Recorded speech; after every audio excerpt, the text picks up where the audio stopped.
చెన్నూరు కాంగ్రెస్ అభ్యర్థి వివేక్ ఇళ్లలో ఐటీ సోదాలు చేసింది. హైదరాబాద్ మంచిర్యాలలో తెల్లవారుజాము నుంచే తనిఖీలు ప్రారంభించింది.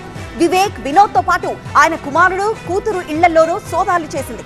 4 రోజుల క్రితం 50 లక్షలతో వివేక్ కంపెనీ ఉద్యోగులు పోలీసులకు దొరికిపోవడంతో ఐటీ సోదాలు చేసినట్లు తెలుస్తోంది.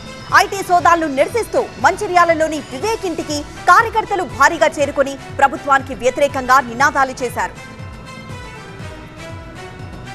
విశాఖ ఫిషింగ్ హార్బర్ ప్రమాదంలో కొత్త కోణాలు వెలుగు చూస్తున్నాయి. బెట్టింగ్ నేపథ్యంలో ఘర్షణ జరిగిందనే కోణంలో విచారణ చేపట్టారు పోలీసులు. ఆదివారం రాత్రి 11:15 బోట్లు తగలబడినట్లుగా పోలీసులు విచారణలో తేలింది. బెట్టింగ్ కి పాల్పడ్డ యువకుల్ని పోలీసులు ఇప్పటికే అదుపులోకి తీసుకుని విచారిస్తున్నారు. విశాఖ ఫిషింగ్ హార్బర్ లో బోట్ల ప్రమాదంపై దిగ్భ్రాంతి చెందింది జనసేన. అగ్ని ప్రమాదం విచారకరమంటూ ప్రకటన విడుదల చేసింది. ప్రమాదానికి కారణమైన వారిని కఠినంగా శిక్షించాలని డిమాండ్ చేసింది. ప్రభుత్వ ఆస్తులను కాల్చే సంస్కృతి సరికాదని సూచించింది. ప్రమాదంలో అనుమానితుడిగా ఉన్న వ్యక్తికి తమ పార్టీకి సంబంధం లేదని స్పష్టం చేసింది. ములుగు జిల్లా కేంద్రంలోని ఎన్నికల రిటర్నింగ్ అధికారి కార్యాలయం దగ్గర కాంగ్రెస్ శ్రేణులు ఆందోళన చేశాయి. కాంగ్రెస్ అభ్యర్థి సీతక్క ఫోటో చాలా చిన్నగా రావడంపై అభ్యంతరం వ్యక్తం చేశారు. ఫోటో సైజు తగ్గించి ఈవీఎం మిషన్ లో ముద్రించారని ఆరోపించారు. సమస్య పరిష్కరిస్తానని ఆర్ఓ హామీ ఇవ్వడంతో కార్యకర్తలంతా ఆందోళన విరమించారు. రంగారెడ్డి జిల్లా అత్తాపూర్ దగ్గర భారీగా నగదును పట్టుకున్నారు పోలీసులు. ఓ ట్రాన్స్పోర్ట్ కంపెనీలో గుట్టు చప్పుడు కాకుండా తరలిస్తున్న 25 లక్షల నగదుని స్వాధీనం చేసుకున్నారు ఎస్ఓటీ పోలీసులు. నగదు తరలిస్తున్న వాహనం వివరాలను సేకరించారు. డబ్బు ఏ ప్రాంతానికి తరలిస్తున్నారు, నగదుకు సంబంధించిన వ్యక్తులు ఎవరు అన్న దానిపై ఆరా తీస్తున్నారు. ఇవాళ సూళ్లూరుపేటలో జరగాల్సిన సీఎం పర్యటన రద్దయింది. బంగాళాఖాతంలో ఉపరితల ఆవర్తన ప్రభావంతో నెల్లూరు, గూడూరు, సూళ్లూరుపేటలో ఎడతెరిపి లేని వర్షం పడుతోంది. దీంతో సీఎం పర్యటన రద్దయింది. కాకినాడ ఎన్టీఆర్ బీచ్ లో పడవ బోల్తా పడింది. 2 మత్స్యకారులు గల్లంతవగా 3 సురక్షితంగా బయటకొచ్చారు. గల్లంతైన వారి కోసం గాలింపు కొనసాగుతోంది. ఏపీ ఫైబర్ నెట్ స్కామ్ లో నిందితుల ఆస్తుల్ని అటాచ్ చేయాలని సిఐడి దాఖలు చేసిన పిటిషన్ విచారణకు సిద్ధమైంది ఏసీబీ కోర్టు. అటాచ్మెంట్ కి సంబంధించిన నిందితుల ఆస్తుల జాబితాను ఇప్పటికే కోర్టుకు సమర్పించింది సిఐడి. ఇటు ప్రభుత్వం కూడా నిందితుల ఆస్తుల అటాచ్మెంట్ కోసం సిఐడికి అనుమతిస్తూ ఇప్పటికే ఉత్తర్వులిచ్చింది. ఏపీ, తెలంగాణలో మొత్తం 7 చోట్ల 114 కోట్ల రూపాయల విలువ చేసే ఆస్తుల అటాచ్మెంట్ కోసం అనుమతిని కోరుతోంది సిఐడి. సిఐడి పిటిషన్ పై కోర్టు తీర్పు ఉత్కంఠను కలిగిస్తోంది. తెలంగాణలో నామినేషన్ల ప్రక్రియ సజావుగా ముగిసిందన్నారు ఎన్నికల అధికారి వికాస్ రాజ్. పోలింగ్ తో పాటు కౌంటింగ్ కోసం ఏర్పాట్లు చేస్తున్నట్లు చెప్పారు. గత ఎన్నికలతో పోలిస్తే ఈ ఎన్నికలకు 14,500 బ్యాలెట్ యూనిట్లు అదనంగా వాడుతున్నట్లు చెప్పారు. మొత్తంగా 60,000 బ్యాలెట్ యూనిట్లు ఉపయోగిస్తున్నామన్నారు. రాష్ట్ర వ్యాప్తంగా 10,000 ప్రాంతాలను సమస్యాత్మకంగా గుర్తించామన్నారు. ఆ ప్రాంతాల్లో 3 అంచెల భద్రతను ఏర్పాటు చేస్తామన్నారు. ప్రభుత్వ ఉద్యోగాలకు సిద్ధమవుతున్న యువతకు భరోసానిచ్చారు మంత్రి కేటీఆర్. ఎన్నికల ఫలితాలు వచ్చిన తెల్లారి హైదరాబాద్ అశోక్ నగర్ లో యువతతో భేటీ అవుతానన్నారు. అధికారంలోకి రాగానే జాబ్ క్యాలెండర్ విడుదల చేస్తామన్నారు. గ్రూప్ 2 ఉద్యోగాల సంఖ్య పెంచుతామన్నారు. భర్తీ ప్రక్రియను వేగంగా పూర్తి చేస్తామన్నారు. నోటిఫికేషన్లు, ఫలితాల జారీపై ఉన్న కేసుల్ని పరిష్కరిస్తామన్నారు. యువత ఆకాంక్షలకు అనుగుణంగా టీఎస్పీఎస్సీని ప్రక్షాళిస్తామని హామీ ఇచ్చారు. ఎలక్షన్ సీజన్ మేనేజ్మెంట్ సిస్టమ్ ద్వారా కేంద్ర, రాష్ట్రాల ఎన్ఫోర్స్మెంట్ ఏజెన్సీల సమన్వయంతో సత్ఫలితాలు సాధిస్తున్నట్లు చెప్పారు ఎన్నికల అధికారులు. 5 ఏళ్ల క్రితం జరిగిన అసెంబ్లీ ఎన్నికలతో పోల్చితే ఈసారి జరుగుతున్న 5 రాష్ట్రాల ఎన్నికల్లో సీజ్ చేసిన మొత్తం 7 రెట్లు పెరిగిందని కేంద్ర ఎన్నికల సంఘం ప్రకటించింది. మిజోరాం, మధ్యప్రదేశ్, ఛత్తీస్గఢ్, రాజస్థాన్, తెలంగాణలో ఎన్నికల కోడ్ అమల్లోకి వచ్చిన రోజు నుంచి ఇప్పటి వరకు 1760 కోట్ల నగదుతో పాటు మద్యం, డ్రగ్స్, ఖరీదైన బహుమతులను సీజ్ చేసినట్లు ప్రకటించింది.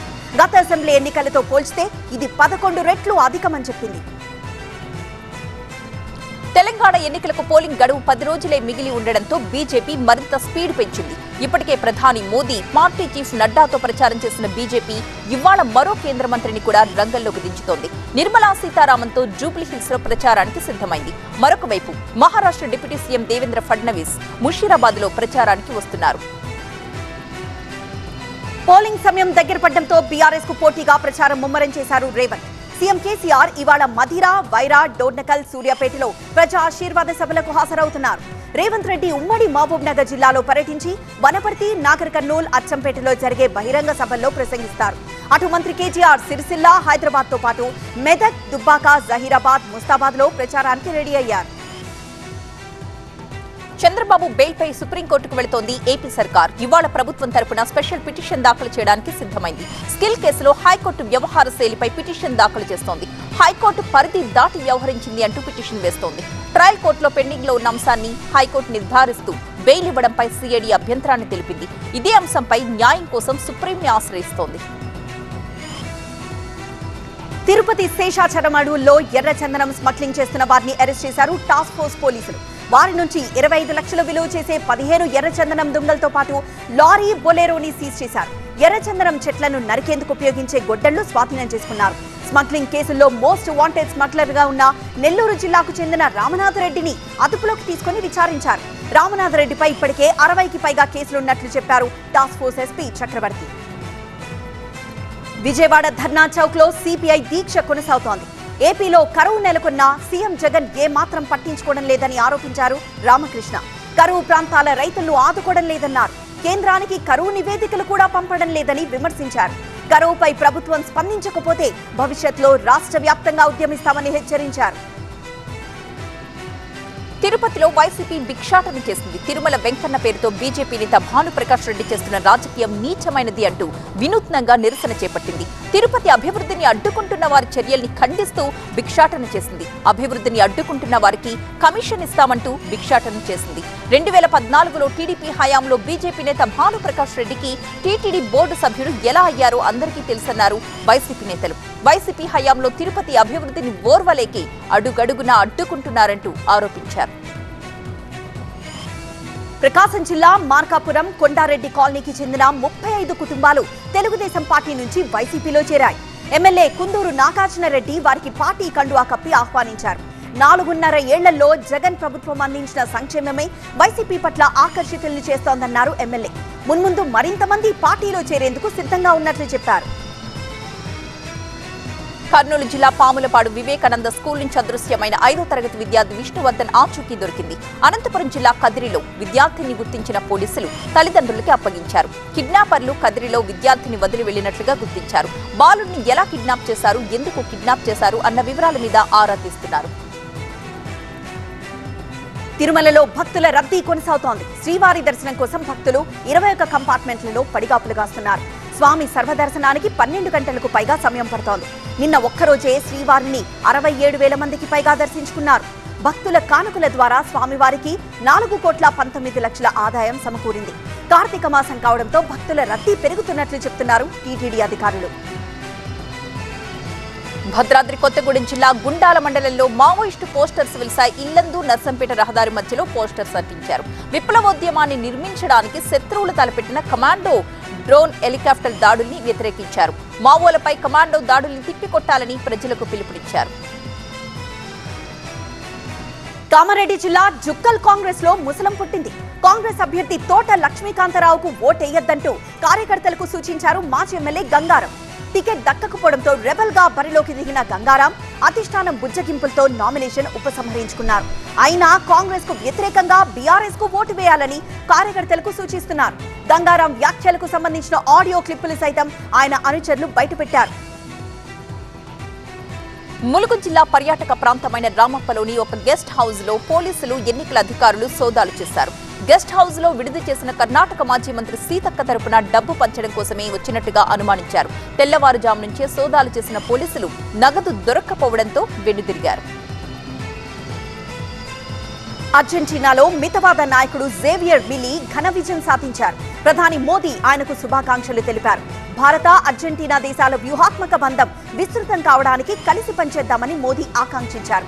అయితే జేవియర్ అలీని అమెరికా మాజీ అధ్యక్షుడు డొనాల్డ్ ట్రంప్ తో అక్కడ పోల్చుతూ ఉంటారు. ద్రవ్యోల్బణం ఎక్కువగా ఉన్న దేశాల్లో అర్జెంటీనా కూడా ఒకటి. పాప్ స్టార్ షకీరా 8 ఏళ్ల జైలు శిక్షను తప్పించుకున్నారు. 150 కోట్ల పన్నుల మోసం కేసులో స్పెయిన్ లోని కోర్టుకు హాజరయ్యారావిడ. అయితే విచారణ మొదలు కావడానికి ముందు ప్రాసిక్యూటర్స్ తో ఆమె ఒక ఒప్పందానికి రావడంతో కేసు క్లోజ్ అయిపోయింది. స్పెయిన్ లో 6 నెలలు, ఆపై నివాసం ఉన్న ఇతర దేశీయులు కూడా ట్యాక్స్ చెల్లించాల్సిందే. దీనిపై స్పెయిన్ ప్రభుత్వంతో 11 ఏళ్లుగా ఈ కేసు నడిచింది.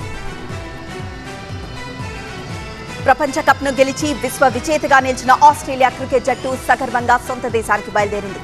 ఫైనల్స్ మ్యాచ్ లో విరాట్ కోహ్లీని అవుట్ చేసిన తర్వాత స్టేడియం అంతా నిశ్శబ్దం అలుముకుందని, అది తమకు బాగా తృప్తినిచ్చిందని ఆసీస్ కెప్టెన్ ప్యాట్ కమిన్స్ చెప్పాడు. ఆయన క్రికెట్ ట్రోఫీని పట్టుకొని తమ ఆటగాళ్లతో కలిసి అహ్మదాబాద్ కు వీడ్కోలు పలికారు. కొద్ది రోజులుగా ముంబైని ఊపిరాడకుండా చేస్తున్న కాలుష్యంపై మహారాష్ట్ర సర్కార్ అప్రమత్తమైంది. కాలుష్య నివారణ కఠిన చర్యలు చేపట్టారు బీఎంసీ అధికారులు. నగరంలోని కళానగర్లో పర్యటించిన సీఎం ఏక్నాథ్ షిండే కాలుష్య నివారణకే కార్పొరేషన్ తీసుకుంటున్న చర్యల్ని స్వయంగా పర్యవేక్షించారు. అధికారులకు తగు సూచనలు కూడా ఇచ్చారు సీఎం.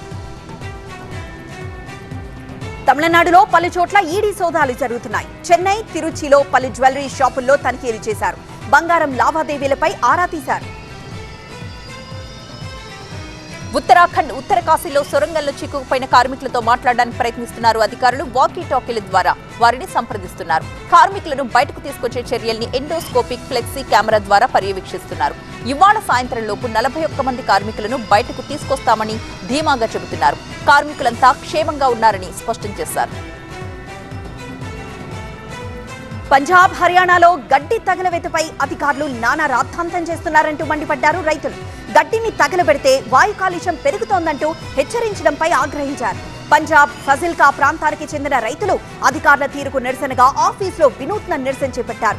గడ్డిని తీసుకొచ్చి ఆఫీస్ ఆవరణలో తగలబెట్టారు. ఈ సమస్యను ఎలా పరిష్కరిస్తారో చెప్పండి అంటూ సవాల్ విసిరారు. రైతులకు సమాధానం చెప్పలేక అధికారులు నీళ్లు నమిలారు. భారత రాష్ట్రపతి ద్రౌపది ముర్ము ఇవాళ ఒడిశాలో పర్యటిస్తారు. పలు అభివృద్ధి పనులకు శంకుస్థాపన, ప్రారంభోత్సవాలు చేస్తారు. బదాం పహార్ రైల్వే స్టేషన్లో 3 రైళ్లను జెండా ఊపి ప్రారంభిస్తారు. రాష్ట్రపతి పర్యటన కోసం ఇప్పటికే ఏర్పాట్లు పూర్తి చేశారు అధికారులు. కర్ణాటక చరిత్రలో ఓ ముస్లింకు స్పీకర్ పదవిని కట్టబెట్టిన ఘనత కాంగ్రెస్దేనన్నారు మంత్రి జమీర్ అహ్మద్ ఖాన్. తెలంగాణలో ఎన్నికల ప్రచారంలో మాట్లాడిన ఆయన కాంగ్రెస్ ముస్లింలకు సముచిత గౌరవం ఇస్తోందన్నారు.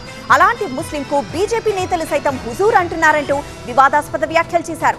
కర్ణాటకలో మొత్తం 9 మంది ముస్లింలు గెలిస్తే వారిలో 5గురికి పదవులు దక్కాయన్నారు. మంత్రి ప్రకటనపై తీవ్ర విమర్శలు వెలువెత్తడంతో దిద్దుబాటు చర్యలు తీసుకున్నారు. తాను ముస్లిం వర్గానికి కాంగ్రెస్ ఇచ్చిన గౌరవం గురించి మాత్రమే మాట్లాడానంటూ వివరణించుకున్నారాయన. నిత్యం కాల్పుల మూతతో మారుమోగిపోయే జమ్మూ కశ్మీర్ అనంతనాగ్లో పళ్ల సాగు పెరిగింది. ప్రభుత్వం తీసుకుంటున్న ప్రత్యేక చర్యలతో రైతులు జపాన్లో ప్రసిద్ధిగాంచిన పర్సిమన్ పళ్ల సాగు చేస్తున్నారు. 100 ఎకరాల్లో పంట పండిస్తున్నారు. చూడ్డానికి అచ్చం ఆరెంజ్ లా కనిపించే ఈ పండుని దక్షిణ కశ్మీర్లో ఆమ్లాక్ పేరుతో పిలుస్తున్నారు. మిగతా పళ్ల కంటే ఎక్కువ పోషకాలు ఈ పండులో ఉన్నాయంటున్నారు నిపుణులు. క్రిస్మస్ వేడుకలకు ప్రపంచ దేశాలు సిద్ధమైపోయాయి. ప్రత్యేకించి యూరప్ దేశాలు ముందస్తు క్రిస్మస్ వేడుకల కోసం లండన్ ముస్తాబైంది. రంగురంగుల విద్యుత్ దీపాలతో మెరిసిపోతోంది. హోటళ్లు ప్రత్యేక వంటకాలను సిద్ధం చేస్తున్నాయి. నగర వ్యాప్తంగా వెలిసిన స్టార్ గుర్తులతో లండన్ మరింత అందంగా కనిపిస్తోంది.